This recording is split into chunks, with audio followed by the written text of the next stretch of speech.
Vamos a la palabra del Señor, ¿correcto? Que estamos viendo entonces, ¿qué estamos viendo? Sí, ¿no? Sí. No, bueno, ese es el tema de hace mucho tiempo, pero el Señor nos invitaba a hacer una indagación, una profundización en lo correspondiente al libro, a la carta de primero de Corintios, primera carta a los Corintios, capítulos, arrancamos con un prólogo, un prólogo acerca de los dones. No profundizamos en los dones, sino que era importante hablar de los dones para poder entender qué cosas son superiores en la iglesia, ¿no? Porque la iglesia tiene una lucha, ¿no? La lucha de la iglesia se llama la lucha de la simplificación, le llamo yo, o de la eficacia, o que la iglesia tiene que caminar hacia la sencillez, hacia la practicidad, y eso no es fácil, porque nosotros, los seres humanos, somos tendientes a complejizar todo. Sí, esa es como una tendencia, por eso las religiones tienen tantos adeptos, porque las religiones todo lo vuelven complejo. Muestran una cosa, la revelan, pero hay cosas que quedan en lo oculto, hay cosas que se desvirtúan, hay cosas que se mimetizan en medio de verdades, en medio de mentiras, procedimientos litúrgicos, ¿sí? Sacrificios. Las religiones están llenas de todas esas cosas. Y la iglesia cristiana tiene que batallar con eso para desintoxicarse. Amén. Y miramos también en otro momento lo que el Señor le decía a las iglesias de Apocalipsis, ¿sí? Lo que le decía, por ejemplo, a Éfeso, la iglesia activista, ¿no? La iglesia activista, Sardis, la iglesia que decía que estaba viva pero estaba muerta. Y por ejemplo, en el caso de Éfeso y Tiatira, el Señor les decía a esas dos que las obras postreras son mejores que las anteriores. O sea, una iglesia en una marcada evolución en ciertas cosas, que uno vendría a decir, qué maravilla. Pero cuando uno mira lo esencial, lo nuclear en el asunto del juicio del Señor a las iglesias, hay una falencia. En el caso de Éfeso, la falencia es el primer amor. Y entonces analizamos en algún momento qué es el primer amor, ¿sí? Porque algunos de hecho han hecho análisis erróneos, ¿no? Y lo asimilan a la forma en la que el hombre ve el amor basado en su concepto de amor. Entonces, el amor, según el hombre, es una montaña rusa, bipolar. Lo amo, no lo amo. Lo amo, no lo amo. Y está la famosa imagen de la persona con la florecita, con la margarita o con la florecita arrancándole los pétalos y diciendo, me caso, no me caso. Me caso, no me caso. Me cuadro, no me cuadro. Me ama, no me ama. La amo, no la amo. El hombre es así. Y por eso fracasa en los asuntos del amor. Y los asuntos que tienen que ver no solamente con el tema de noviazgo, de relaciones entre parejas, sino en el ejercicio del amor al prójimo, en el ejercicio de la misericordia. Y el propio apóstol Pablo decía, bueno, aquí en la iglesia tenemos una serie de elementos indispensables para el ejercicio del servicio a Dios, dones que son, pero absolutamente necesarios.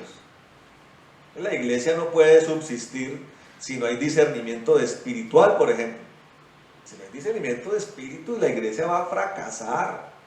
Y la iglesia de hoy, en muchos sentidos, fracasa por no tener discernimiento espiritual.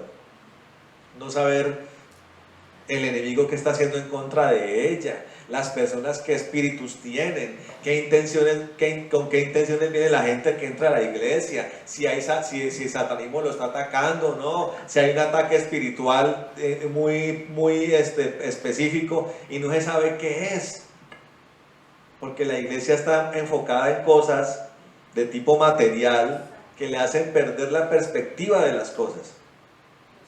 O sea, los dones son importantes. La palabra de sabiduría. ¿Cómo no va a ser importante la palabra de sabiduría si la gente va buscando un buen consejo ante el pastor? Pastor, ¿usted qué dice para esto? Entonces ahí emana un don que es la palabra de sabiduría. Es lo que Dios, o sea, es la sabiduría de Dios a través de la boca del siervo de Dios, que va a hacer que la persona tome la mejor decisión respecto a la inquietud que tiene. Eso es palabra de sabiduría. La palabra de ciencia, el don de ciencia, que es capaz de discernir, de descubrir el problema interno de una persona, llámese emocional, llámese físico, llámese mental, para poder decir: usted tiene esto, usted tiene esto, esta enfermedad, tiene esta situación interna, esto es lo que está pasando con usted. ¿Sí?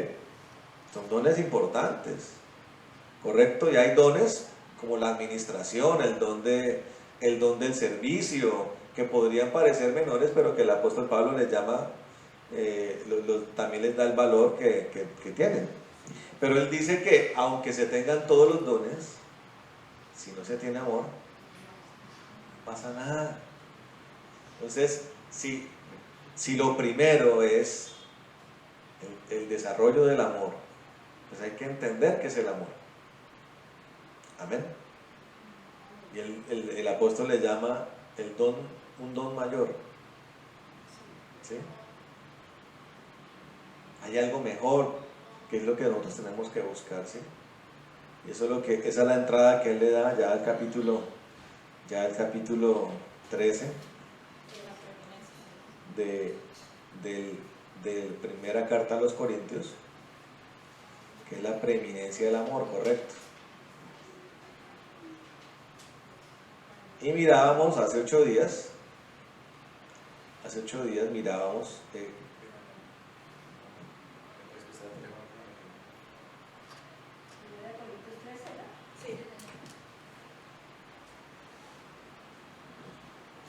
sí, primera carta a los Corintios, capítulo 13.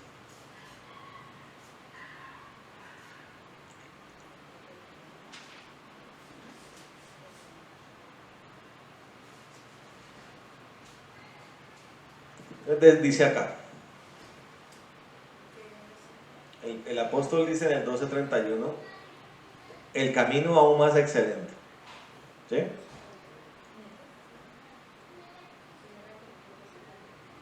Gracias. Él dice en el 31 del 12, ya para entrar al 13, dice, para recordarlo, dice: procurad pues los dones mejores. O sea, que hay dones que son mejores y que hay un don que es mejor que todos, ¿no? Que es el don del amor, pues. Aquí es una analogía, supongo que él hace, acerca de que es un don mayor. No es propiamente, no se llama don en la palabra, pero él trata como de hacerlo ver como un don mayor, ¿correcto? La palabra habla del fruto, ¿cierto? Sí, correcto. Y es la esencia misma de Dios, ¿no? Correcto. De hecho, cuando se hace el análisis de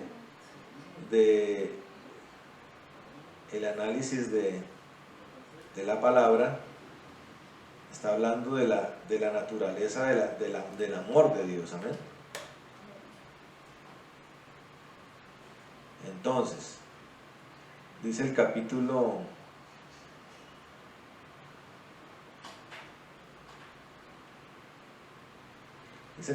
13: si yo hablase lenguas humanas y angélicas, y no tengo amor, vengo a ser como metal que resuena o címbalo que retiñe. ¿Sí? Y si tuviese profecía y entendiese todos los misterios y toda ciencia, y si tuviese toda la fe, de tal manera que trasladase los montes, y no tengo amor, nada soy. Y si repartiese mis bienes para dar de comer a los pobres, y si entregase mi cuerpo para ser quemado, y no tengo amor, de nada me sirve, dice, ¿no? Mire todo lo que el hombre es capaz de hacer sin amor, ¿no? Imagínense, cosas como entregar su cuerpo para ser quemado y no tener amor. Porque uno le podría llamar, uy, qué amor tiene esa persona, pero solamente Dios sabe quién tiene un amor verdadero. Y el descubrimiento y el recibimiento del amor verdadero para una persona viene solamente por Cristo. Porque Él es la expresión máxima del amor, amén. ¿Sí? Por eso el Señor dice que una expresión alta del amor es aquel que da la vida ¿por qué? Por sus amigos, por sus hermanos, amén. ¿Qué es dar la vida por los hermanos? Uno tiene que preguntarse eso. ¿Qué será eso? ¿Qué será? En el caso de un siervo de Dios, ¿qué será dar la vida por otros? Ir y tirarse del edificio de Colpatria. Voy a tirarme por amor a mi congregación. ¿Sí? Eso sería más bien algo contrario. Está dejando desamparada a la congregación, ¿sí me entiendes? No es solamente, bueno, predicar la palabra hace parte de una función de un hombre de Dios, de un pastor. Sí, pero el Señor le dice a los apóstoles, ¿quién quiere ser el mayor? Pues todos estaban en medio de una disputa acerca de quién era el más importante. Y querían que el Señor Jesús dijera, bueno, Señor Jesús, aquí dirime este asunto. ¿Quién es más importante? Y eso uno lo ve hoy. La gente haciendo cosas para que el pastor esté contento, para que el apóstol vea, lo apruebe, ¿sí? Entonces está la gente que llega el profeta, hola señor profeta, y venga, lo invito a comer, y venga, lo invito a cenar. ¿Lo hacen por qué? ¿Por bendecir al profeta? ¿O porque quiere despertar, tratar de tergiversar el mensaje o lo que el profeta lleva para hablar? Un profeta, por ejemplo, que tiene verdadero amor, si quiere dar lo que Dios le ha mandado a dar, es mejor apartarse de las personas. ¿Sí me entienden? Apartarse de las personas. Ojalá quedarse en la casa del pastor, ¿sí? Y no dejarse influenciar por las emociones de los hombres. Porque el profeta tiene que dar con nitidez el mensaje de Dios. Le voy a contar algo. Hace 11 años, una mujer llegó a Oraves, una mujer joven, profeta, a Oraves. Oraves fue la iglesia donde nosotros nacimos. Allá llegó a ministrar. Ella tuvo como 2 días de ministración, 2, 3 días, en un puente, que hubo ayuno y todo el tema. Durante esos días, ella fue muy, muy precisa en lo que tenía que hablar. O sea, Oraves recibió la palabra que necesitaba escuchar y la administración para sellar lo que esa palabra traía. Ministró a las personas, ¿sí? Sanidades, milagros y cosas que la gente necesitaba. Ella ese tercer día decide irse para otra casa. Una casa de un par de hombres, de una pareja que les gustaba a él el dinero. Entonces se inventaron una administración más. Usted tiene que aprender que usted no haga más ni menos de lo que Dios le manda hacer. Y todo eso hace parte del amor, porque el amor es obediencia a Dios. Si Dios le dice haga A más B luz mila, ¿qué tiene que hacer luz mila? A más B. Pero generalmente el ser humano quiere ponerle lo suyo, vamos a ponerle más C. Es una pésima idea, porque estaría violentando un mandamiento de amor con Dios, de obediencia, y también estaría afectando a su prójimo, a sus hermanos. Eso va a afectar al pueblo de Dios, ¿correcto? Entonces y llegó un miércoles y la cosa fue terrible. Empezó a hablar de bolsos que les iba a rebotar, les iban a salir, iban a explotar de plata. Y ministró, ¿a quién cree usted que ministró diciéndoles eso? A la pareja que la hospedó a ella. ¿Sí me entiende? Oiga, ¿y sabe qué es lo curioso de todo eso? ¿Sabe qué es lo curioso de todo eso? Que aún sin ser la voluntad de Dios, que ella hubiera ministrado eso, ¿sabe qué pasó con la pareja? Con la pareja de pastores. Les empezaron los bolsos a explotar de plata. Y ahora han renunciado al ministerio y están tapados en plata. Pero es que tienen muchísimo dinero. Para que usted entienda que el diablo quiere sacarlo a usted del propósito de Dios. Y hay gente que jura que lo que ha recibido es de Dios y no es de Dios.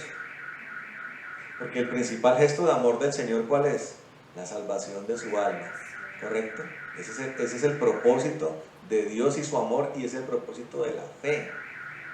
Amén. Por eso la fe, ¿sí? La fe tiene que ir acompañada del amor. Mire, usted puede tener una fe, dice el apóstol Pablo, y para mover montañas, pero si no tiene amor, no es nada. Lo que quiere decir que el amor lleva en sí mismo el propósito perfecto de Dios. Amén. Entonces, él comienza a describir el amor, ya en el versículo siguiente, diciendo, el amor es sufrido. Eso fue lo que vimos hace cuánto, hace 15 días, ¿cierto? ¿Y qué vimos acerca de eso? A ver, ¿qué me dicen?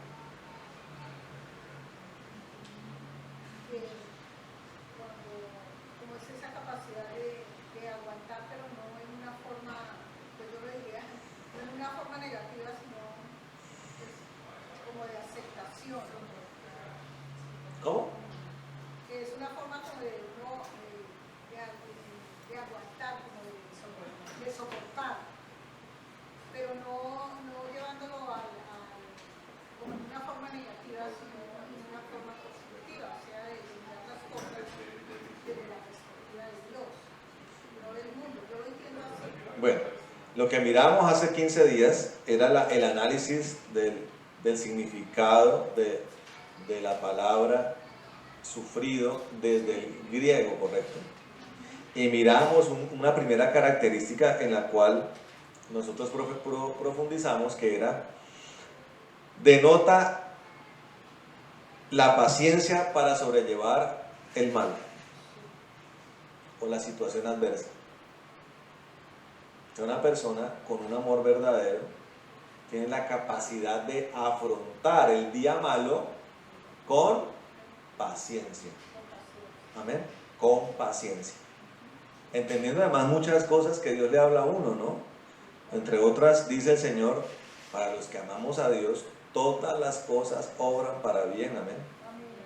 Si usted ama a Dios, usted lo está buscando de corazón, lo que pase de ahí en adelante es para bien.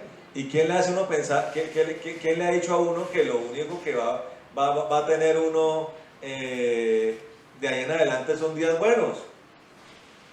Hay días difíciles, situaciones adversas, que es en ellas donde tenemos que tener paciencia. Imagínense entonces uno tener paciencia para la bonanza, por ejemplo. ¿Quién necesita paciencia para eso? Es que estoy desesperado de tener esa nevera llena. Estoy desesperado de andar siempre sano. Tiene que estar, una persona que piense eso está loca. Estoy desesperado de tener mis hijos sanos y rozagantes. ¿Quién dice eso? Estoy desesperado de que siempre me vaya bien. ¿Ahí se necesita la paciencia? No, es en el día adverso. Cuando Dios dice, bueno, toca pasar por cincel. Este es un tiempo de mortero. Entonces siempre asemejamos el día malo, la prueba, la tribulación, con una oliva machacada. Usted conoce el aceite de oliva, ¿cierto? Hay aceite de oliva normal, hay aceite de oliva virgen y hay extra virgen, que es el mejor aceite. El extra virgen es la viscosidad pura de la oliva machacada. Entonces, directo a la botella. Oliva machacada directico a la botella, ese es el extra virgen. No tiene procesos industriales ni químicos, es directamente de la oliva a la botella. Y usted sabe que el aceite representa la unción, la esencia de Dios en nosotros, amén. Es de lo que nosotros tenemos que llenarnos, de su unción, amén. Entonces Dios, por amor, dice, bueno, la oliva no está produciendo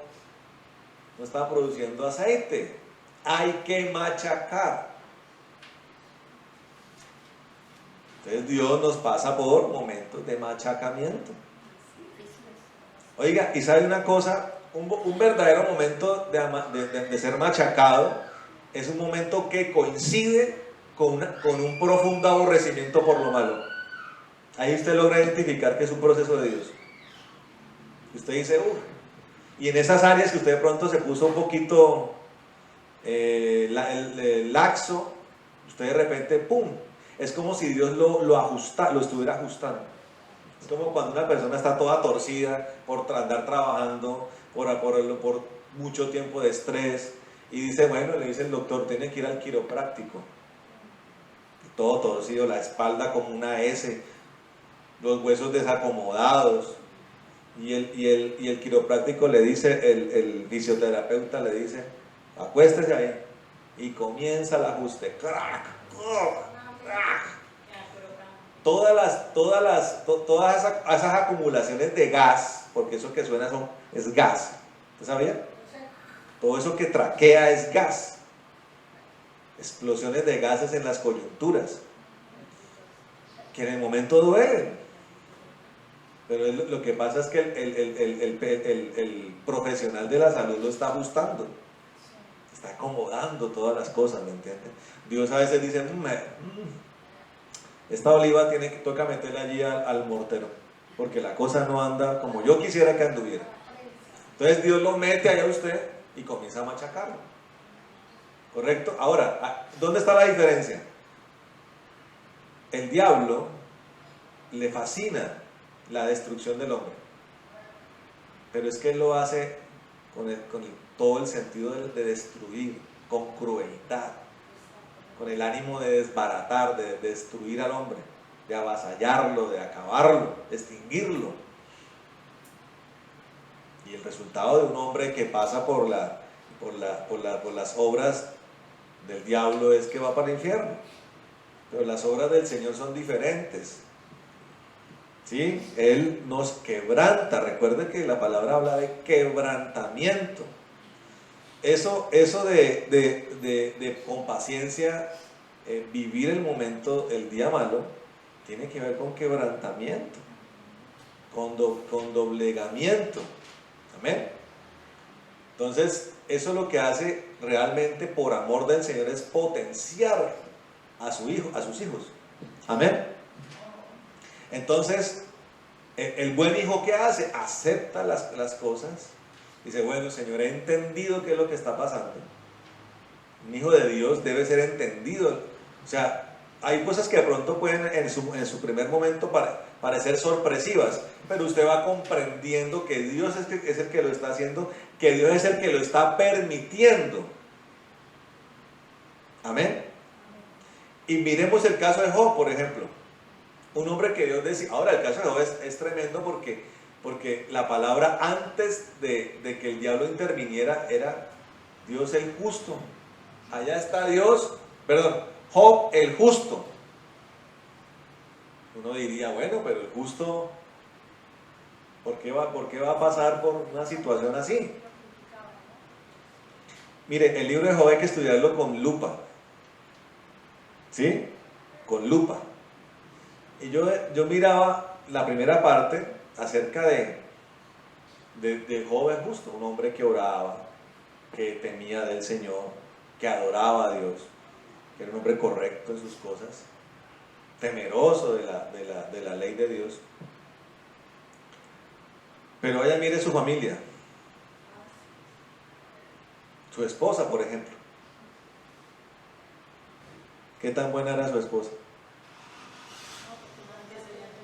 Ella le decía, muérase, reniegue de su Dios. ¿Qué demuestra eso ahí? Que Job tenía una esposa que no amaba a Dios.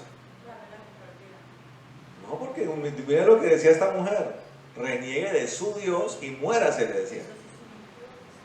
Pues es posible que la mujer de Job no amaba a Dios. Era una mujer impía, posiblemente. ¿Y qué pasaba con los hijos? Les gustaba las fiestas, embriagarse con sus hermanas. O sea, había cosas en el entorno de Job que eran posiblemente para Job aflicción. Pero, y ahí volvemos al tema, por ejemplo, de las relaciones familiares y de cómo hay un ejercicio tóxico de un falso amor entre las familias. Hay una unidad que no es buena, una unidad que, al contrario a lo que la gente piensa, no es buena, es tóxica. Usted ve familias que van así, todo es así, cumpleaños, vidas, entonces en almuerzos, reuniones, regalos, y eso le llaman amor. Un enredo de emociones, de cordones umbilicales ahí enredados, anudados. Y en muchas de esas cosas hay mucho tropiezo y una absoluta resistencia e incapacidad, o sea, resistencia para que Dios intervenga allí. Hay casos donde uno no deja que Dios intervenga por cómo uno hace las cosas. Y la familia es un ejemplo claro de eso. Muy enredado está todo. Dios tratando de ajustar las cosas y uno no deja que Dios lo haga. Entonces había cosas que Job tenía alrededor que no estaban bien, y de pronto Job podía ser también una causa de que eso no mejorara, si bien era un hombre justo, ¿me entiendes? Y que él allá oraba por sus hijos. Entonces Dios quería pasarlo a un nuevo nivel. O sea, viene un deseo de Dios de hacer que Job se acercara más a él, lo quería más cerca. ¿Y cómo uno va a entender que si Dios me quiere cerca es un acto de crueldad de Dios? No lo es, antes por el contrario, es un privilegio. Y es lo que generalmente la persona que está buscando a Dios le dice: Señor, quiero estar más cerca de ti. Entonces Dios dice: ah, bueno, entonces hay que hacer cosas. En el caso de Job fueron cosas extremas, pero necesarias. Y además además de todo, quería darle una lección al diablo. Atrevido, insolente, el diablo le conocía la vida de Job y le propone a Dios: mire, aquí hay uno que usted ama harto, pero eso es mentira. Deje nomás que yo lo toque un moquitico y verá cómo reniega de usted. Ah, sí, bueno. Dios sabía lo que Job necesitaba, y todo como que coincide, ¿no? Aunque no es que coincida, los planes de Dios son tan milimétricos. Él sabía que Satanás iba a venir con su corazón podrido a proponerle eso. Entonces Dios milimétricamente utiliza eso para bendecir a Job. Vaya, puede tocar su entorno, pero a él no me lo toca. Ajá, y el diablo, cuando dice destruir, ese es un profesional de la destrucción. Acabó con tierras, ganados, familia. Él dijo: uy, no, la mujer, ¿cómo se la voy a matar? No, cedémosela vivita. Era la amiguita de él. Era una amiga tremenda de Satanás. ¿Cómo la voy a matar? Le va a hacer la vida más terrible. Entonces, eso pasa y Job se mantiene. Pero después el diablo le propone a Dios que déjeme tocarlo a él. Déjeme darle una enfermedad bien terrible y verá cómo reniega. Yo creo que es que hasta ahí Job no dijo absolutamente Hasta ahí Job no dijo nada. Jehová dio, Jehová quitó. Jehová dio, Jehová quitó. Bendito sea el nombre del Señor. Entonces le toca al cuerpo y viene esa enfermedad que tiene que vivirla en medio de las ruinas, de todo lo que el diablo le destruyó. Viene la esposa a mortificarlo, vienen sus amigos a juzgarlo, degenerados, y ve, yo sabía que usted era un degenerado. Y eso pasa. Entonces, por ejemplo, el pastor le pasó lo que le pasó a él. Y no faltó el que se acercó. Oiga, como si la gente no hubiera leído la Biblia, ¿no? Degenerado, yo sabía. Yo sabía. Y dice, yo sabía. ¿Qué es eso de yo sabía? Sino un deseo de que uno tropiece, de que uno caiga. Gente llena de maldad en el corazón, hermano. ¿Cómo puede uno desear que un hermano en Cristo, no se lo desea uno a los enemigos, como un hermano? Pues resulta que una persona que desea eso no es hermano de uno. Así es. Se comprueba que es un perro, es un impío de la peor calaña. Porque el impío que se cree bueno e hijo de Dios es peor que el impío normal. El impío normal es el impío, borracho, mentiroso, no le gusta una, sino 3 mujeres. Sí, gastarse la plata en licor y burdeles, y cigarrillos, y drogas, y casinos. Ese es el impío, hijo del diablo, pero el que se cree hijo de Dios, pero no es un hijo de Dios, sino que es un hijo del diablo, le cae doble condenación. El que tiene conocimiento de la palabra, pero lo tiene para ser un perro, tiene doble condenación. O sea, a ese le van a calentar la paila en el lago de fuego el doble, caliéntenla el doble, ese pedazo del lago de fuego ahí que le va a corresponder a él, caliéntenmelo el doble, para que sufra más, por hipócrita y por malvado. Entonces el pastor ahí, imagínense, ¿a cuánto aguantó? Eso debe ser que algo malo hizo, pero vaya a leer ese libro de Job. ¿Qué fue lo malo que hizo Job? Si Dios le llamaba Job, vaya uno a ver cómo tiene uno que ser para que Dios diga de uno que uno es justo.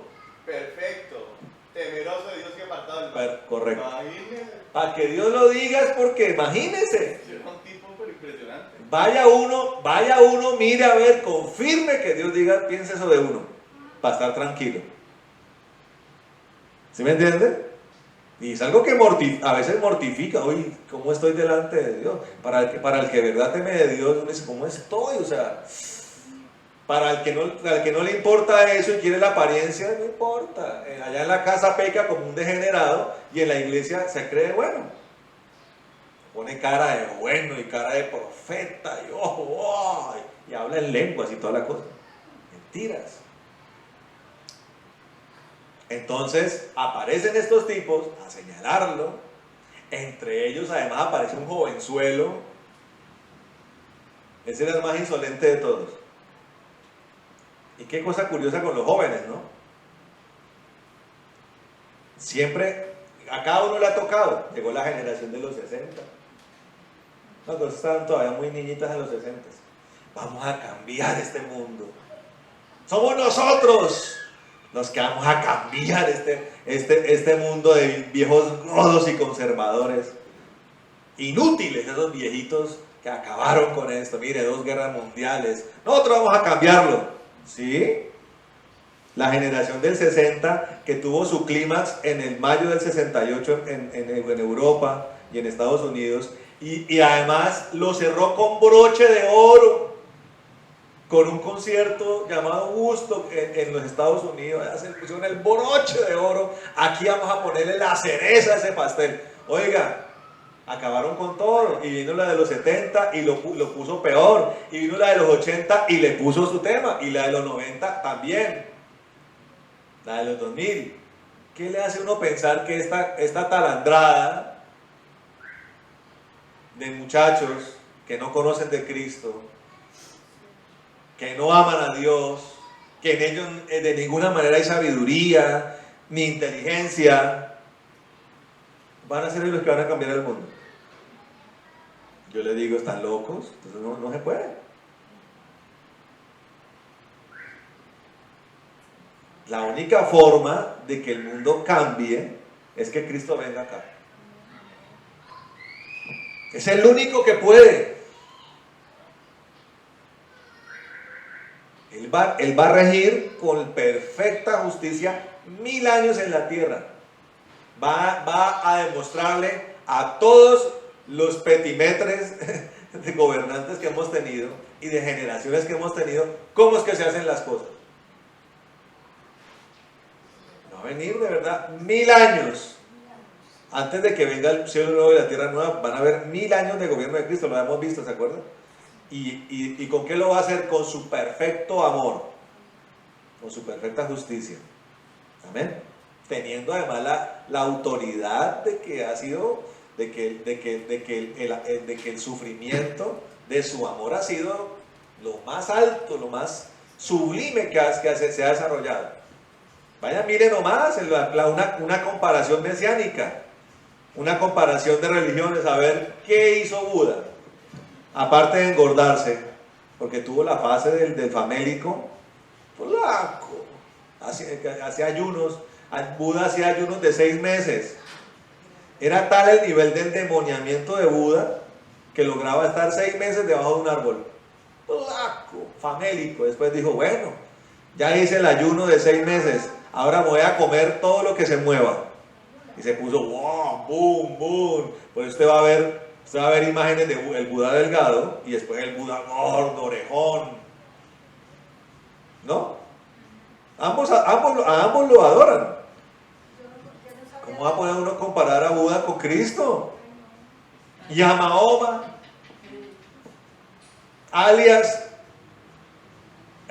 el sangriento, el asesino y el pedofílico o el pederasta. Señor profeta, ¿a quién le apetece con quién le apetece usted casarse? Yo me vi una niña de 8 años allí, divina. Se casaba con niñas de 8 años, de 9 años.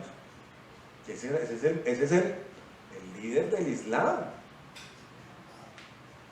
O compare usted a Cristo una de las más grandes rameras, que es la Iglesia Católica Romana. ¿Qué papa puede siquiera compararse con Cristo? ¿Ah? O el hinduismo. El otro día estaba estudiando yo acerca del hinduismo, de la Trinidad. Los dioses del hinduismo son unos seres monstruosos. ¿Cómo puede uno comparar a Cristo con eso? Y además de eso, fue el único que fue a una cruz a morir por nosotros. La expresión máxima del amor allí. ¿Y con qué paciencia? ¿Con qué capacidad de resistencia? De aceptación de lo que estaba haciendo.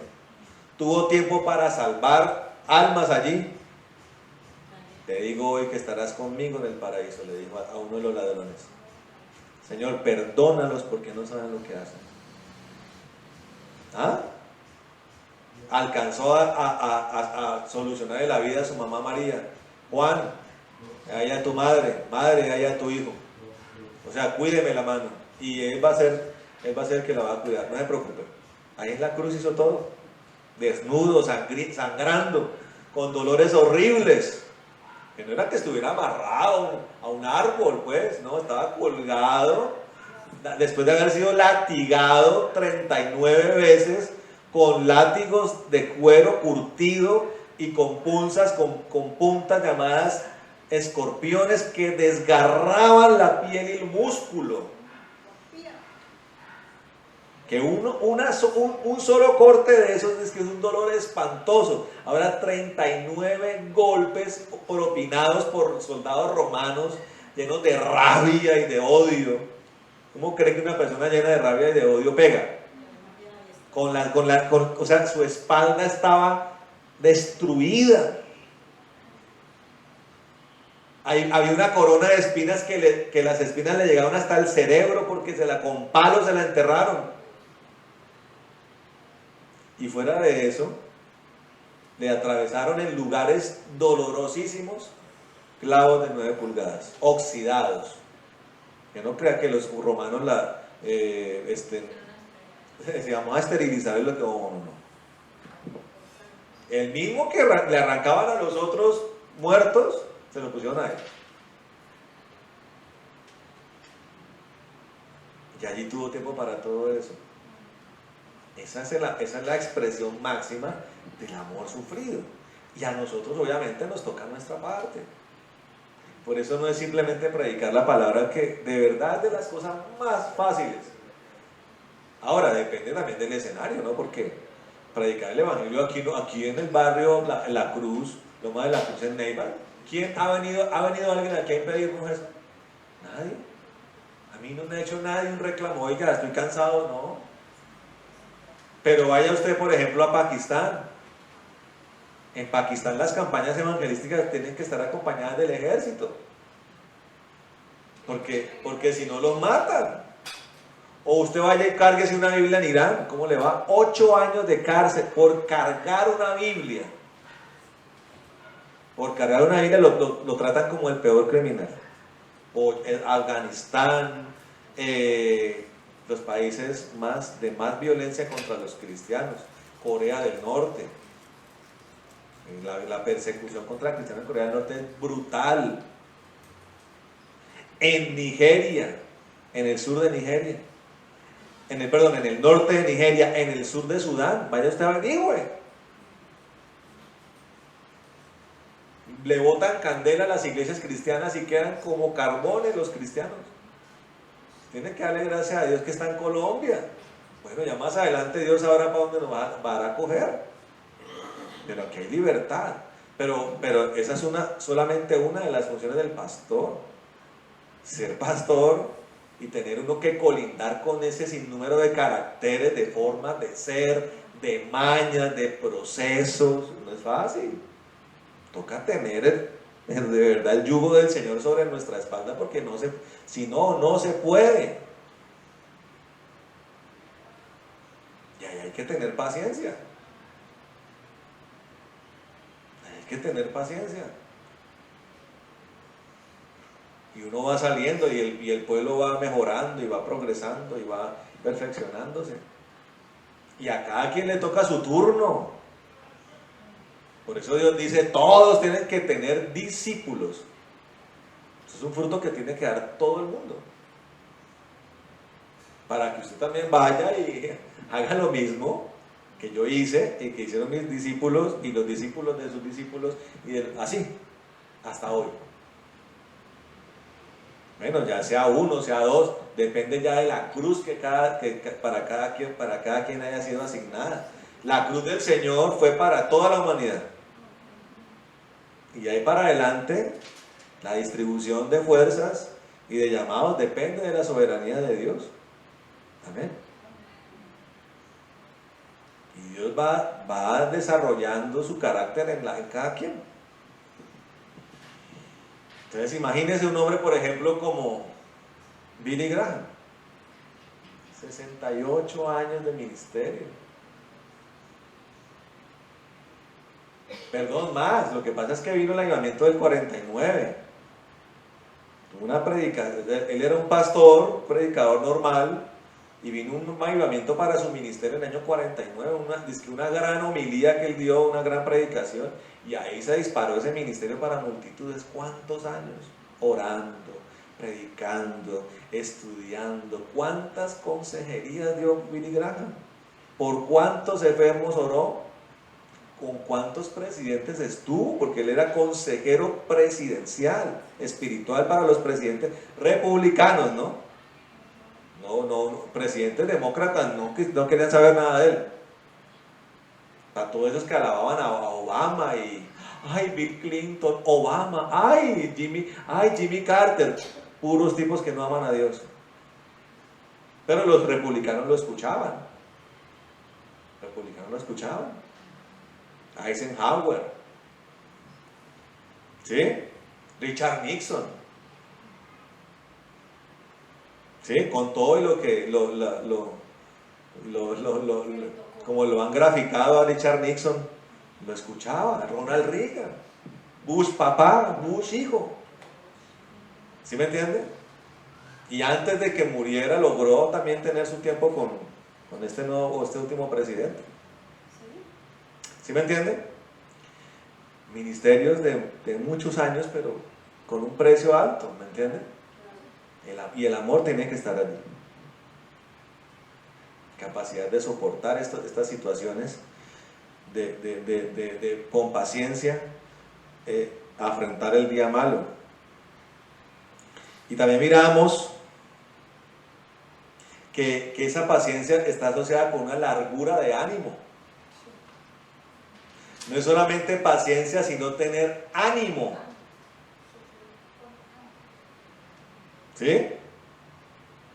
Y ahí, y esa largura de ánimo, si es una extracción directa del versículo 4 de 1 Corintios. ¿Sí? Y a esa largura de ánimo con paciencia, en el día malo se le llama caridad. O sea, ¿qué es una verdadera caridad? Lograr afrontar una situación adversa con paciencia y con ánimo. Entonces, por ejemplo, David Wilkerson, Dios le dice, él era un pastorcito, un pastor de Pensilvania, y le dice, tienes que ir a Nueva York. Se va para Nueva York. ¿A dónde, Señor? Vas a ir, vas a estar en el Bronx, en Brooklyn y en Manhattan. Y vas a hablarle a los pandilleros de allí. Pandilleros que mataban, que se herían entre ellos, que asaltaban, consumidores de drogas, con problemas familiares terribles, un desgarramiento social terrible. Y allá Dios mete a David Wilkerson. ¿Cuánta paciencia, largura de ánimo, caridad hay que tener para afrontar un ministerio de eso?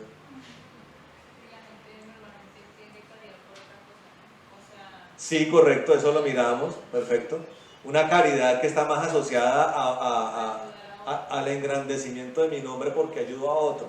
Entonces la gente le llama caridad a traer 4 pantalones usados a la iglesia. Eso no es caridad. Eso es darle lo que le sobró. ¿Qué mérito tiene eso?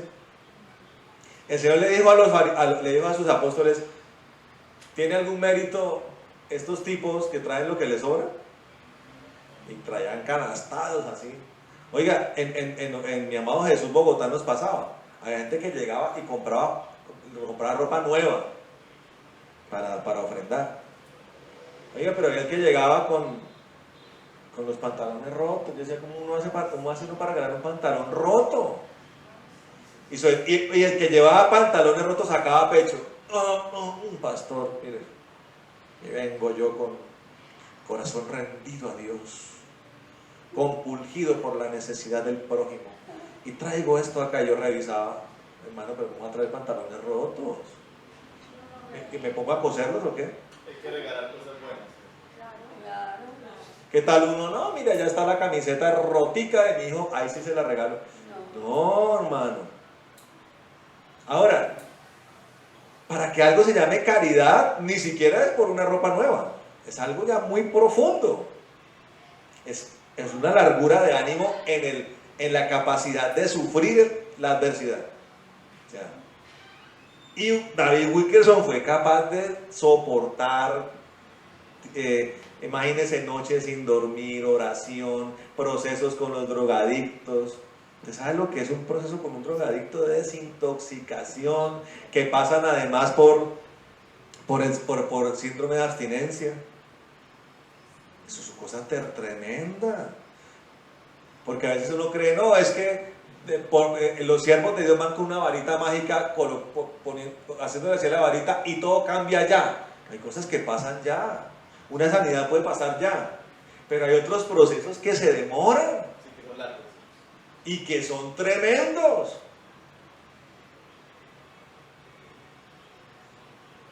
Son tremendos.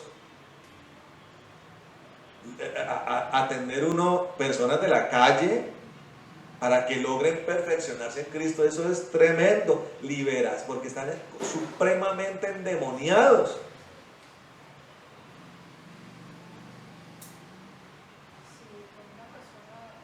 Perfecto. Si con una persona promedio hay que esperar, tener paciencia. Mire, María Magdalena tenía 7 demonios y la gente hace, uy, 7 demonios. 7 demonios es nada. ¿Usted sabía? 7 demonios es nada. María Magdalena estaba bien en comparación a otros, en comparación al Gadareno. 2000 demonios. ¿Ah? Tenía un exceso, conforme a María Magdalena, de 2.993 demonios. Perdón, de 1.993 demonios. ¿Cómo le parece? Ah, para que usted se dé cuenta. Entonces, ¿con quién toca tener más paciencia? Con la persona que viene más atada. Ahora, el Señor tuvo poder tremendo para que el Gadareno quedara listico. Pero es que era el Señor Jesús, ¿me entiendes? O sea, llegar a ese nivel, hermano. ¿Cómo le parece llegar uno al nivel del Señor Jesús? Y hay algunos que creen que ya están ahí. No es de ni. Yo no he visto a nadie liberando un gadareno. No. Yo he visto pastores sacando demonios, sí, pero un gadareno, no. Yo eso no lo he visto. En vivo y directo no lo he visto. Hay por ahí un video de Gigi Ávila. Bueno, pero es que Gigi Ávila Una ya. liberación. No, pero ya era un general. Años, décadas. Sí, una liberación. Décadas de formación, de oración, de perfeccionamiento, de muerte, de cruz, de procesos tremendos. O sea, para llegar uno a ese nivel, no. ¿Sí me entiende? Y en todo eso Dios prueba mucho la perseverancia. David Wilkerson tuvo que ser perseverante. Había momentos en donde tenía a las pandillas de allí, todas metidas en el mismo recinto. Y se armaban las peleas. Y sacaban cuchillo y todo. Y el hombre ahí en medio de eso. Por ahí le cortaban una mano una vez a él. ¿Sí me entiende? ¿Qué toca tener para eso? El amor. Otro sale corriendo, parranda degenerados, me cortaron la mano, me largo. Yo quiero una iglesia donde todos estén bien, ¿no así? ¿Dónde existe eso? Perfumaditos, cheverón. ¿Dónde está eso? Pues muéstramela, ¿dónde está? Llegan unos con unos enredos, otros con otros enredos, problemas psicológicos, problemas emocionales. No, que por allá yo practiqué todas las hechicerías posibles. Bueno, vaya, sáquele los demonios. Al que mejor lleva liga religiosa. Y vaya usted, quítele las vendas a religioso. El chismoso. Uy, el chismoso. Qué problema en la iglesia. Pero toca tener amor. Y si la cosa no funciona y hay una manzana podrida que quiere seguir podrida, toca sacarla del costal. Como lo hizo el apóstol Pablo. Con que tienen a uno que se anda de romances con la esposa del papá. Ustedes no han hecho nada, pues yo sí lo voy a hacer. ¿Y qué hizo? Lo entregó a Satanás. Entonces, eso es el amor sufrido. La siguiente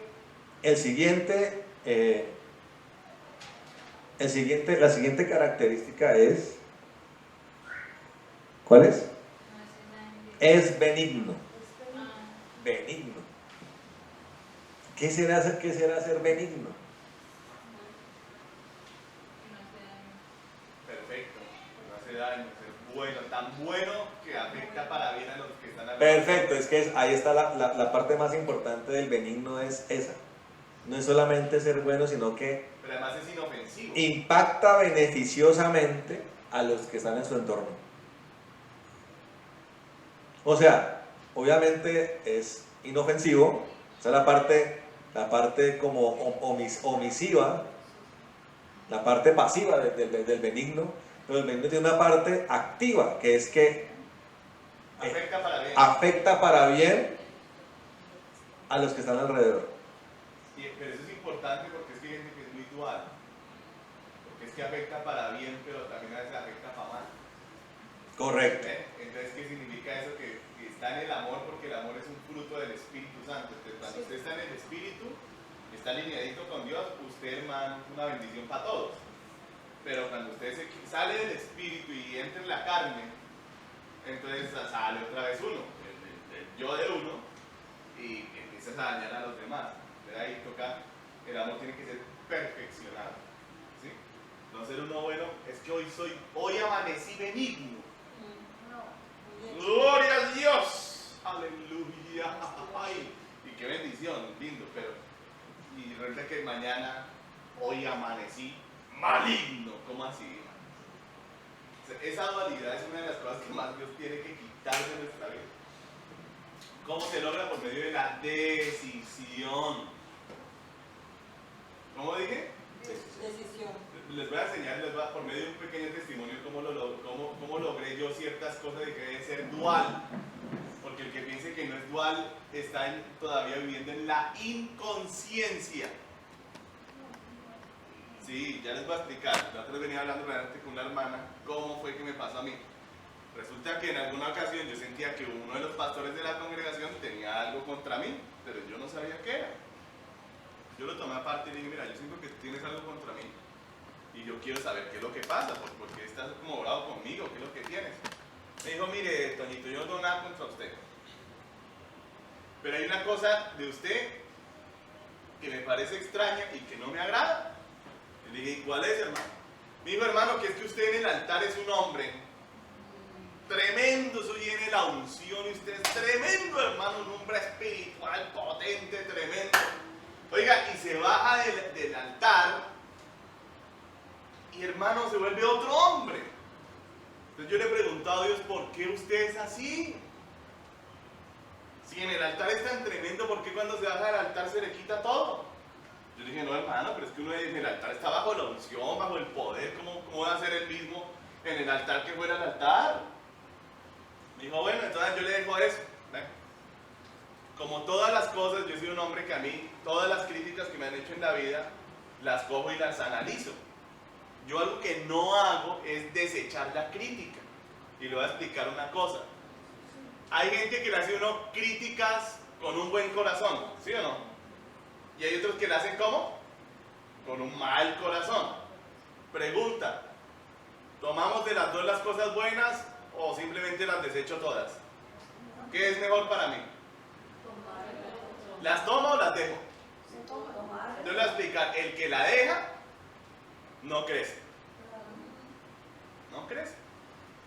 El que la toma crece. Ahora, ¿cuál era mi problema? ¿Cuál era el problema ahí? Que todo lo que ese hombre me estaba diciendo a mí, yo no lo veía. El primer problema de la vida de uno se llama la ceguera. El que uno no ve sus errores, uno no ve los defectos. Y esa es la bendición de la crítica, sea de buena manera o sea de mala manera que se la digan a uno, pero la bendición de la crítica es que me abre los ojos a áreas de mi propia personalidad en las que yo estoy engañado, porque no las veo. Entonces a veces otras personas le dicen a uno, no, uy hermana, le falta más humildad, hermano. Entonces si uno es soberbio dice, pero qué, se puede pelear ahí, ¿sí? Ahora, yo le voy a decir, yo ¿qué hago? Yo, Antonio el Villar, ¿qué hacía? ¿O qué hace? Me fui a orar. Le dije, oye, Padre mío, mira que este hombre me dice esto y esto, pero no me lo dice con rabia. Pero yo no veo el asunto.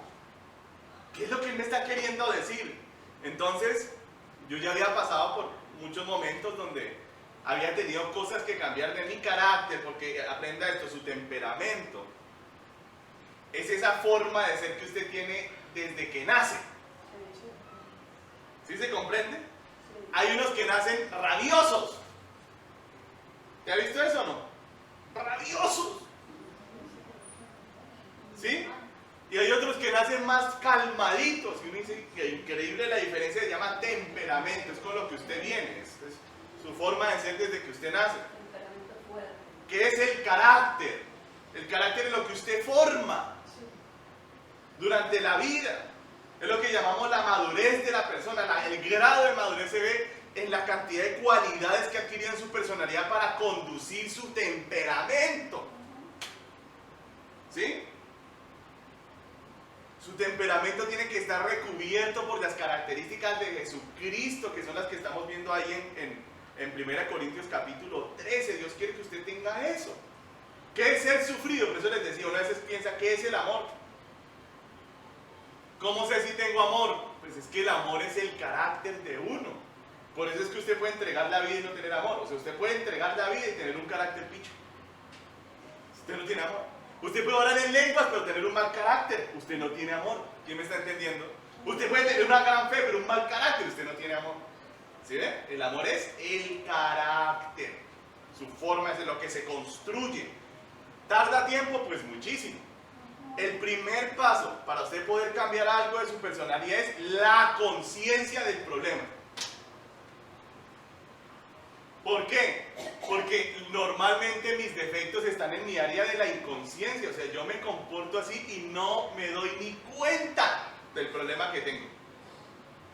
¿Quiénes se dan cuenta? Los de mi alrededor se están dando cuenta de que yo tengo un problema. Entonces por eso no deseche a la persona que se siente a decirle, oiga, hermano, mire, usted tiene un problema. No lo deseche porque, y si llega como de una buena manera, yo le pregunto, ¿lo desechamos o no? No lo deseche. Yo me puse a orar y dije, bueno, ahora mi primer problema es que tengo que mirar qué es lo que yo hago, que yo no me doy cuenta. ¿En qué es en lo que yo cambio? ¿Qué es lo que me está pasando que este hombre lo ve y que yo no lo veo? Entonces me acuerdo que bueno, llegué el siguiente domingo, ministré, bueno, Dios se movió todo con, bueno, listo. Me bajé del altar y dije, bueno, a pararle bolas a ver qué es lo que hago, que no, yo no sé qué es lo que hago. Y entonces salí y me encontré con mis amigos de la iglesia, todos jóvenes como yo, y pasé de ser el profeta tremendo y empecé a recochar, a hacer chanzas, bromas, tontadas, y me puse todo raro. No me había dado cuenta. En vez de comportarme como un varón de Dios, serio, que no anda haciendo bromas con los demás, ni montándosela a los demás, ni fregándole la vida a los demás con las palabras, porque es algo que toca sacar del ser de uno. Eso no es algo que Cristo le va a quitar a usted, eso usted lo tiene que sacar, lo tiene que rendir. Dios lo que va a hacer es traer a la luz el problema para que usted mire a ver qué pasa. Yo, Mauricio me conoce desde la universidad, yo siempre fui montador. Para mí ser montador era mi vida, o sea, yo siempre fui montador, burlón, el que ponía los apodos, el que se la montaba a los demás, el que fregaba a los demás, siempre. Entonces cuando yo me di cuenta que eso todavía estaba en mi vida, tal vez en un menor grado, porque pues, yo no era grosero, ¿sí? Pero todavía estaba. Y la risita, lo rarita, y la burla, y la tontada, y entonces yo dije, miércoles, yo no me he dado cuenta, Señor. Entonces cuando me di cuenta del problema dije, bueno, ahora sí, ahora tengo que tomar una decisión porque yo así no voy a estar. Yo me fui a orar, todo, usted siempre escuchará, yo todo orando. Nada se logra solito, todo toca orando. Entonces fui y dije, oye Señor, me doy cuenta que sí, yo estoy partido. Soy un hombre en la casa, con mis amigos, en la calle, y soy otro hombre en el altar, Señor. Estoy partido, o sea, soy un hipócrita. La pregunta es, ¿cuál de las dos es mi verdadera personalidad y cuál es la máscara?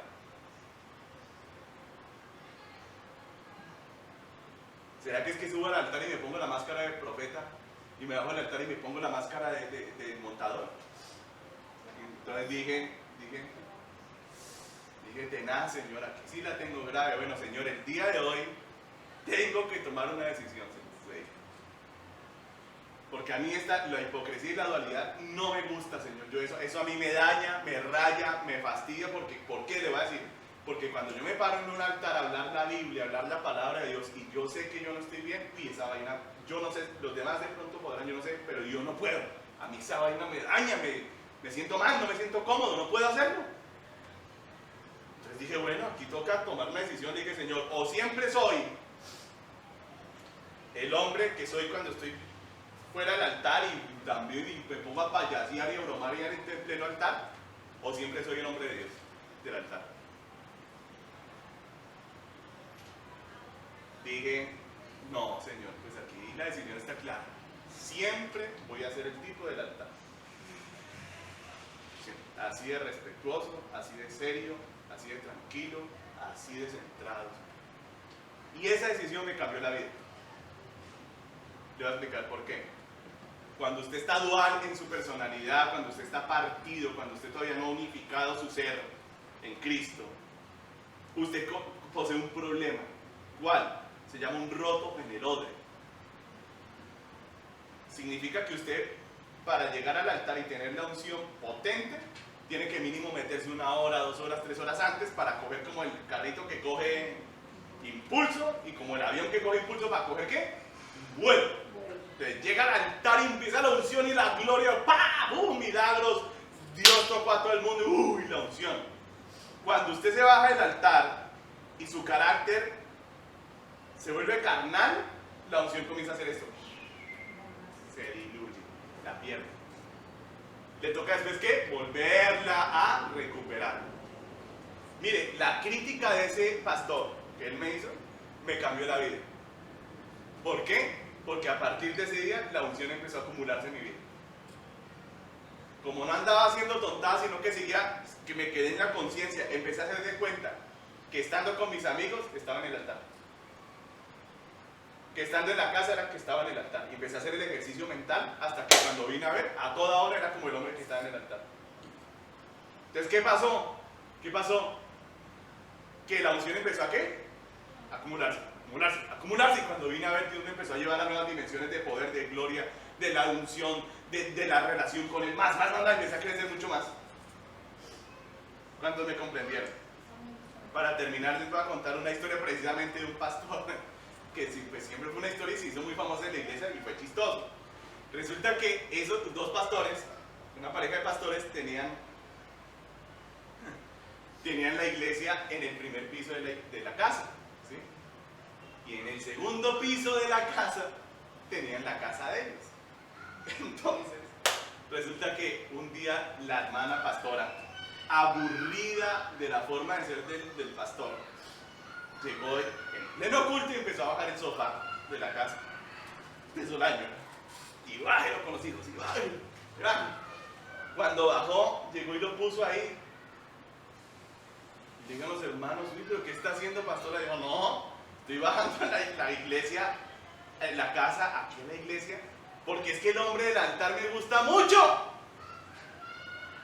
Pero es que es diferente al hombre que está en mi casa. Entonces voy a ver si bajo el sofá para ver si siempre es el mismo. ¿Cuántos dicen amén? Entonces, ¿qué es lo que pasa? Nosotros necesitamos unificar nuestro ser. Puede que no todos aquí somos pastores, no todos somos profetas, no todos somos hijos, pero todos estamos llamados a eso. Por ejemplo, ese cuento usted cuando ora, cuando usted se mete con Dios, ¿cómo es el carácter de uno? Lindo, ¿cierto? Benigno, que es lo que estamos estudiando ahorita, empezando a estudiar, que yo supongo que no alcanzaremos a ir a mayor cosas.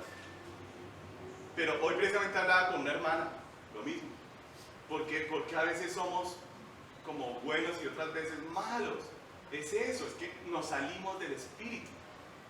Dejamos de andar en el espíritu y entramos en la carne. ¿Sí se han dado cuenta o no? Sí, sí. Entonces, ¿cuál es el llamado de Dios en esta noche para nosotros?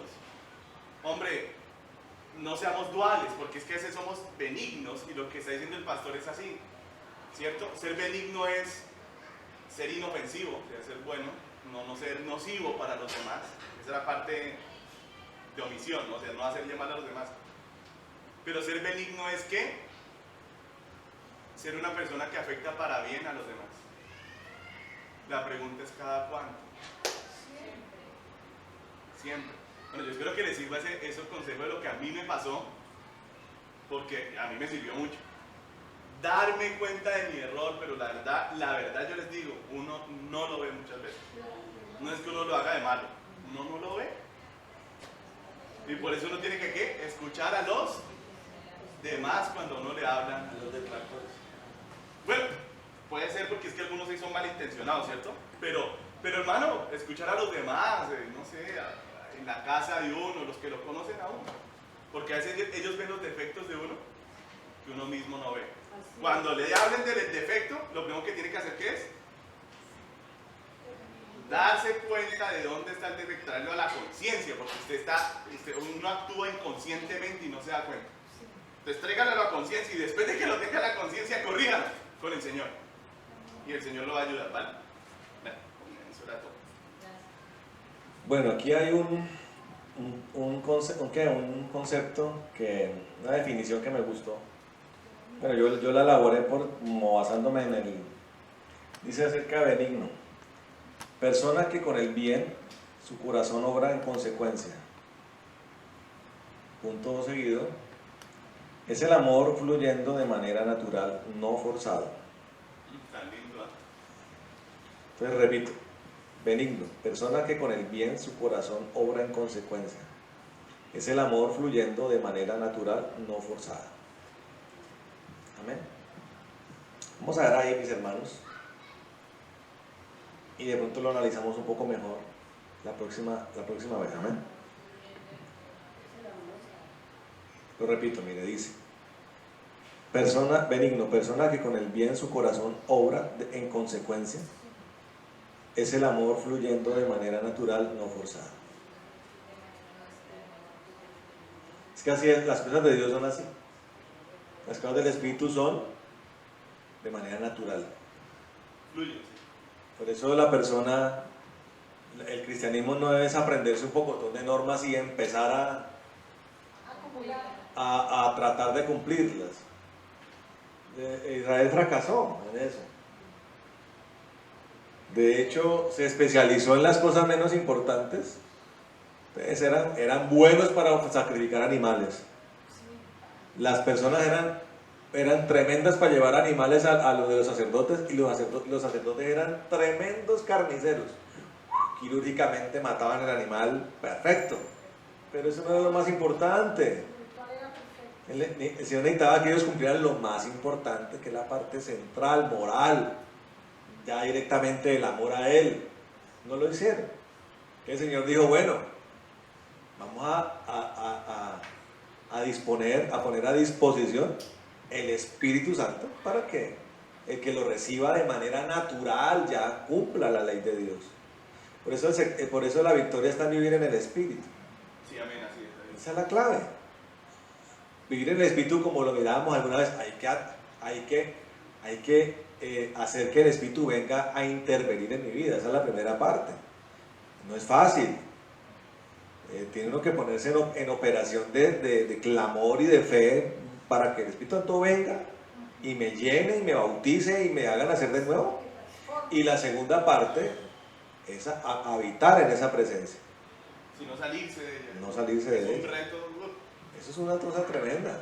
Sí, Pero el que vive en esa dimensión cumple las cosas fluyen con naturalidad, con naturalidad es misericordioso, con naturalidad es piadoso, con naturalidad adora, con naturalidad ora, con naturalidad es generoso, con naturalidad es caritativo, con natural, todo lo hace con naturalidad. Sí, no es forzado, sí. No es forzado, fluye así, de manera como es automática. Pero el religioso no. El religioso siempre utiliza las caretas. Vamos a hacer la careta del misionero, pin, la careta del misionero. La careta del que ora, la careta del que ora. Por ejemplo, la careta del que ora.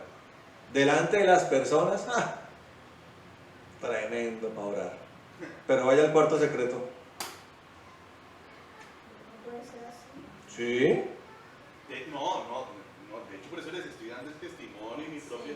Bueno, mire, claro que yo sé mire, yo le voy a decir una... que Mire, no secreto. pero escúcheme, yo no soy un hombre caracterizado por ser hipócrita. Lo sabe Mauricio que está aquí a mi lado. Sí. Pero es que no es fácil unificarse. Sí, eso sí. Uno es de asumir roles dependiendo de donde se encuentra, se los asegura, es que no es tan fácil. Y llegar uno a ser siempre el mismo, oiga, es un ejercicio tremendo. A mí eso me bendijo mucho, ese hombre me criticó. Yo al principio no entendí, pero mire que me fui a orar con humildad y Dios me hizo entender mi error. Yo no lo había visto. No me había dado cuenta. Entonces no vaya a creer que es algo como que uno hace de malvado. es una cosa que ni uno mismo se da cuenta, hermano. Sienten eso. Sí, uno no se da cuenta, es la verdad, los imagino. Por eso Dios nos llama a no juzgar, ¿sí ve? Porque usted cree que el otro sí se da cuenta, pero que el otro no se da cuenta. Pero mejor ore por la gente, bendiga a su hermano. Sí. Así de simple es eso. Ahora, yo sí les digo una cosa, el que mejor lo critica a uno es Dios mismo. Y muchas veces usted puede ver a una persona con un error, porque ese es el tema, ¿no? Muchas veces la persona que va a criticar al otro no tiene la legitimidad para hacerlo. Normalmente no lo tiene que decir. Tiene una viga clavada en el ojo y quiere quitarle una paja al ojo ajeno. Entonces, ¿uno qué hace? ¿Yo qué hago? Yo, por ejemplo, veo a la persona, uno como pastor, es reiterativo en el error, en la cosa. Yo le digo al Espíritu Santo, oro, Señor, háblale, Sí, muéstrale. Sí, sí, así hago yo también. Si la persona es propicia a Dios, usted con los días ve el cambio. Sí, sí, así es. Pero cuando la persona ya sigue y sigue, uno puede, venga para acá. O sea, Sí, ya toca intervenir, así es. Muy cierto. ya pasa, no hay gente que uno, no. Y después le cuenta a la persona sin que haya sabido que uno oró, no, pastor, me pasaba esto, y mire que yo me di cuenta, Dios me habló. ¿Sí? Y el mejor de todos los cambios es ese, Perfecto. donde no interviene el hombre. Pero hay otros que siguen y hasta que venga para acá, porque es que la cosa no puede seguir así. ¿Sí me entiende? O sea, porque si ahora usted va a aceptar que todo el mundo le hable cosas, ¡ay, qué problema! Sí, no es bueno tampoco todo. Y hubo cuánta gente no se le acercó a uno a decirle una cantidad de sandeces que no eran verdad. ¿Cuánta gente a mí no me llamó soberbio que porque dice que yo no saludaba? ¿Cuándo? No, que el otro día pasé y no me saludó, no, que no lo vi. Yo nunca he sido de no saludar, nunca. Yo saludo hasta el que no me saluda, me deja con la boca abierta y con la mano extendida. Entonces la gente tiene mucha envidia, mucho odio en su corazón y busca cualquier pretexto para atacarlo a uno. Ahora, en el caso del pastor, ese hombre le dio al blanco. Gloria a Dios, pero hay muchos que no vienen con esa intención. Sí. Sino hacerlo sentir a usted culpable, a que usted se enrede en su cabeza, a que sienta condenación y sencillamente con el ánimo de destruirlo, Sí, con mala intención. con mala intención. Entonces hay que tener cuidado con eso. Y uno ser muy, Señor, muéstrame, háblame, y Dios le habla a uno. Una manipulación. Mira, tú tienes esto y esto, y uy, Señor, voy a meterme contigo porque ayúdame. Y cuando usted es así, no tiene que nadie andar diciendo cosas a usted, se lo aseguro. A mí me pasó una vez con una compañera de mi trabajo. Ella me decía ella me lo decía que yo que profeso pues, la fe, que yo era como muy dura. Muy dura, el mismo problema que siempre yo digo con mi forma de hablar. Me acordé de eso. Entonces, No seas duro. a mí al principio, pues, no voy a decir porque yo todavía tal vez tengo que trabajar por mi ego, pero yo lo acepté. Yo siempre digo, Señor, ayúdame porque realmente puede ser mi tono de voz. Claro que si fue el tono de voz que me emocionó la otra vez, yo digo, uy, no, qué duro puede ser eso. Pues yo soy de una forma que yo hablo duro en el momento, son como muy espontáneos. Ay, Dios, sí. Y ella me lo decía y yo dije, bueno, de todas maneras, pues eso me reflexionaba. Mire, hermana Ludmila, sobre todo en el caso de una persona que no conoce de Dios ni el carácter de Dios, siempre, y que no le interesa a Dios, Sí, a mí el que me habló pastor. siempre el evangelio, el que uno sea cristiano y el evangelio mismo que uno predica, a la gente le va a parecer duro. ¿Se me entiende? Duro. O sea, una de las cosas que más le dice uno al impío es que uno es duro. Falta amor. No, pues de hecho al mismo Señor se lo dijeron. Dura es esta palabra, Señor. ¿Quién la puede escuchar? Pero si viene un hombre de Dios, que de verdad no le gustan las bobadas, hombre serio, y le dice a uno, mire, fulanito de tal, lo que le dijo al pastor, mano, pues uno como no lo va a considerar. Sí, eso también hay que mirar de quién viene. Sí. Pero que venga, Lo que yo digo pero- es que hay gente que se lo hizo uno bien, o sea, de buena forma, que otros de mala Pero forma. gente que le... Pero aunque se le digan de mala forma, se lo pueden estar viendo con buena intención. Por ejemplo, la mamá. Dígame cómo le habla uno a la mamá. ¿De buena forma? No, normalmente la mamá le habla a uno de mala forma, pero con buena intención. Sí, ¿Sí? Sí. Porque es la verdad. claro. Aprender uno a hablar y a transmitir las cosas es de lo más difícil que hay. Seguro que sí. Bueno, vamos a orar, hermanos, ¿les parece? Bueno, Rey de la gloria y del poder, te damos gracias en esta noche por la palabra, por la disertación, Señor, y el escudriñar la palabra. Gracias, Señor, por darnos el privilegio de sumergirnos en ella, Señor, y descubrir, Señor maravilloso, el valor, Señor, la virtud que el estudio bíblico tiene, Señor. Y en este caso, aprender las características del amor, Señor, y de cómo cada una de ellas debe, por medio del Espíritu, ser parte de nosotros, Señor. Ayúdanos, Señor, a comprenderlo, a comprender el sufrimiento, a comprender la benignidad, Señor, y que ese sufrimiento y esa benignidad fluyan en nosotros, Señor, por medio del crecimiento tuyo en nosotros, Señor, porque es necesario. Todo lo demás no va a marchar, todo lo demás no va a fructificar, todo lo demás no va a tener buen puerto si no tenemos el amor verdadero en nosotros, Señor. Ayúdanos, porque si nos estás hablando de esto es porque tal vez había escasez de esto en nosotros, Señor. Y te pedimos de verdad que nos llenes de tu amor, Señor, que nos llenes de tu amor. En el nombre de Jesús, que esta palabra, Señor, quede grabada en los corazones y que rinda fruto al 100 por uno, Señor, para tu gloria y honra. Yo te pido en el nombre de Jesús ahora mismo, Señor, que se desate sobre nosotros el Espíritu de Jehová, espíritu de temor a Jehová, espíritu de consejo, espíritu de poder, espíritu de inteligencia, espíritu de sabiduría, espíritu de conocimiento, Señor, la plenitud tuya en medio de nosotros, Señor. Señor, que la chequina y la columna de fuego nos acompañen. Atamos toda retaliación y venganza, toda muerte, toda calamidad, toda enfermedad, la atamos y la echamos al abismo en el nombre de Jesús. Señor, Señor maravilloso, que la paz que sobrepasa todo entendimiento venga a nosotros, que nos afirmes en el gozo de la salvación y que tú acampes alrededor de los que te tenemos y nos defiendas, Señor.